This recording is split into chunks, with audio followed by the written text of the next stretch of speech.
नवी मुंबईतील अटल सेतूचं लोकार्पण मोदींच्या हस्ते होणार आहे आणि या कार्यक्रमाची जय्यत तयारी प्रशासनाकडून करण्यात आली आहे। दरम्यान या संदर्भातली अधिकची माहिती आपल्याला प्रतिनिधी विनय म्हात्रे हे देत आहेत। विनय, एकंदरीतच नवी मुंबईतील अटल सेतूचं लोकार्पण आज पुन्हा एकदा मोदींच्या हस्ते होणार आहे।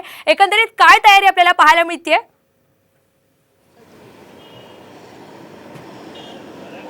नक्कीच आपण पाहतोय की पंतप्रधान मोदी हे आता नवी मुंबईमध्ये येणार आहेत। त्यामुळे जिथे हा अटल सेतू जिथे संपतो तिथपासून जिथे कार्यक्रम आहे उलव्या तिथपर्यंत पूर्णपणे एक जय्यत तयारी करण्यात आलेली आहे। नरेंद्र मोदी यांना तिथून तब्बल एक 10 किलोमीटरचा परिसर असेल, तो परिसरामधून त्यांच्या गाडीच्या पुढे वेगवेगळे लेझिम आणि मराठमोळ्या पद्धतीने हा संपूर्ण परिसर आहे तो दुमदुमणार आहे आणि नरेंद्र मोदी यांना आगरी कोळी समाजाकडून स्वागत केलं जाणार आहे। असे वेगवेगळे उपक्रम या ठिकाणी राबवले जाणार आहे। प्रत्येक हा 10 किलोमीटरचा परिसर आहे। आपल्या सोबत भाजपचे आमदार महेश बालदी आणि त्याचबरोबर प्रशांत ठाकूर हे दोन्ही आमदार आहेत ज्यांनी ह्या संपूर्ण कार्यक्रमाचं नियोजन केलेलं आहे आणि इथे हा जो सगळा परिसर आहे हा संपूर्ण भाजपमय झालेला आहे। सर्व ठिकाणी जय श्रीरामचे बॅनर दिसत आहेत, सर्व ठिकाणी महायुतीचे बॅनर दिसत आहेत, झेंडे दिसत आहेत। आपण त्यांच्याकडून जाणून घेऊया काय म्हणाल।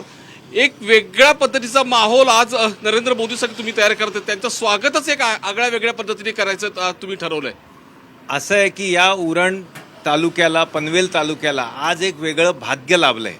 आमचा परिसर डायरेक्ट मुंबईशी जोडला गेला आहे। मुंबईच्या आर्थिक राजधानीशी जोडला गेलेल्या या परिसराचं ज्या सेतूने आणि देशातला सर्वात लांब सेतू, सर्वात लांब ब्रिज हा आमच्या इथे आला आहे आणि त्याच्यामुळे इथलं अर्थकारण बदलणार आहे, इकॉनॉमी बदलणार आहे, लोकांचं राहणीमान बदलणार आहे। या सर्व म्हणजे जसं काल मुख्यमंत्री म्हणाले गेम चेंजर हा शब्दही तोकडा पडेल असा मोठ्या प्रकल्पांचं, मग उरण रेल्वे असेल, हा ब्रिज असेल, या सर्व प्रकल्पांचं उद्घाटन करायला विश्वनेता नरेंद्रजी मोदी येत आहेत, तेव्हा त्यांचं स्वागत त्याच स्ट्रेचरने व्हायला पाहिजे असा प्रयत्न आहे।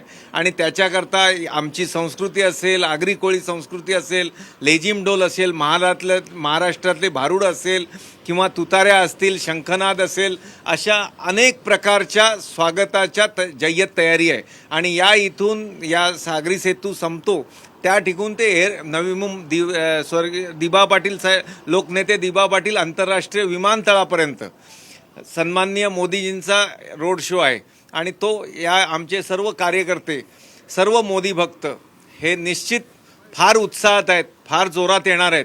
तुम्ही बघताय की आत्ता 10 वाजलेत आणि दुपारी 2:30 वाजता रोड शो चालू होणार आहे, तरी कार्यकर्त्यांची संख्या चालू झाली आहे। त्याच्यामुळे हा उत्साह आहे विकासाचा, हा उत्साह आहे आपला तालुका बदलण्याचा, हा उत्साह आहे आमच्या इथली इकॉनॉमी बूस्ट होण्याचा। त्याच्यामुळे सर्वजण त्याच ताकदीने लोकनेते नरेंद्र मोदींना स्वागत करण्याकरता तयारीत आहेत। आपल्यासोबत आमदार प्रशांत ठाकूर आहेत, त्यांच्याशी आपण बोलूया। सर, काय म्हणाल? आगळ्या वेगळ्या पद्धतीने तुम्ही स्वागत करताय, परंतु हा संपूर्ण परिसर म्हणजे हा JNPT पासून विमानतळापर्यंत जय श्रीरामच दिसतंय। चोहो बाजूला आपण सगळीकडे बॅनर्स लावलेले आहेत आणि हा वातावरण संपूर्ण जय श्रीरामाचा दिसतोय। खरं तर 500पेक्षा जास्त वर्षांची प्रतीक्षा संपणाऱ्या 22 जानेवारीला प्रभू श्रीरामांचं मंदिर, या मंदिरामध्ये त्यांच्या अतिशय सुबक अशा मूर्तींची प्राणप्रतिष्ठा होणार आहे आणि त्याचं वातावरण आपण पाहायला लागलो आहे की मोदीजींनी 2014 सालापासून सूत्र हातामध्ये घेतली आणि जे अशक्य आहे त्या अनेक गोष्टी शक्य होताना पाहतोय। मोदीजी घाम गाळतायत, कष्ट उपसतायत आणि त्या गोष्टी शक्य करून दाखवत आहेत। JNPTच्या परिसरामध्ये 4 टर्मिनल्स उभी राहिलेली आहेत। मोदीजी त्याच्या भूमिपूजनाला आले आणि त्याचं उद्घाटन देखील विमानतळाच्या भूमिपूजनाच्या वेळेला केलं। आता ज्या सागरी सेतू देशातला सगळ्यात लांब याच्यावरून मोदीजी येणार आहेत, त्याचा कार्यक्रम विमानतळाच्या भूमीवर होणार आहे। आपण सगळे पाहू शकणार आहोत की आता डोळ्यात दृष्टीपथ्यात आलं आहे या विमानतळाचं सुरू होणं, या वर्षाच्या शेवटापर्यंत तो विमानतळ सुरू होऊ शकणार आहे। या परिसरामधून dedicated flight corridor, western dedicated flight corridor हा आता या वर्षाच्या शेवटापर्यंत पूर्ण होणार आहे। माल वाहतूक या देशामधली प्रचंड वाढणार आहे आणि मग त्यामुळे रोजगार वाढेल, या सगळ्या परिसरामध्ये उद्योगाच्या, रोजगाराच्या अमर्याद संधी वाढतील। ती सर्व जनता ही आनंदित होती आहे।